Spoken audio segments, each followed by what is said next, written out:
Praise the Lord. Today Bible reading కీర్తనలు 28వ అధ్యాయము. యెహోవా, నేను నీకు మొర్రపెట్టుచున్నాను. నా ఆశ్రయదుర్గమా, మౌనముగా ఉండక నా మనవి ఆలకింపుము. నీవు మౌనముగా నుండిన ఎడల నేను సమాధిలోనికి దిగువారి వలె అగుదును. నేను నీకు మొర్రపెట్టునప్పుడు నీ పరిశుద్ధాలయము వైపునకు నా చేతులనెత్తునప్పుడు నా విజ్ఞాపన ధ్వని ఆలకింపుము.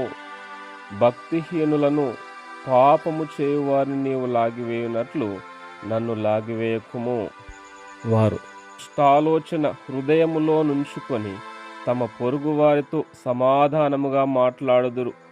వారి క్రియలను బట్టి, వారి దుష్ట క్రియలను బట్టి వారికి ప్రతీకారము చేయుము. వారు చేసిన పనిని బట్టి వారికి ప్రతీకారము చేయుము. వారికి తగిన ప్రతిఫలమిమ్ము. యెహోవా కార్యములను వారు లక్ష్యపెట్టరు, ఆయన హస్తకృత్యములను వారు లక్ష్యపెట్టరు. కావున ఆయన వారిని వృద్ధిపరచక నిర్మూలము చేయును. యెహోవా నా విజ్ఞాపన ధ్వని ఆలకించియున్నాడు. ఆయనకు స్తోత్రము కలుగునుగాక.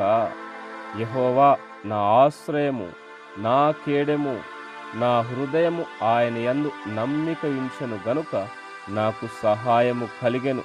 కావున నా హృదయము ప్రహర్షించుచున్నది. కీర్తనలతో నేను ఆయనను స్తుతించుచున్నాను. యెహోవా తన జనులకు ఆశ్రయము, ఆయన తన అభిషిక్తునికి రక్షణ దుర్గము. నీ జనులను రక్షింపుము, నీ స్వాస్థ్యమును ఆశీర్వదింపుము.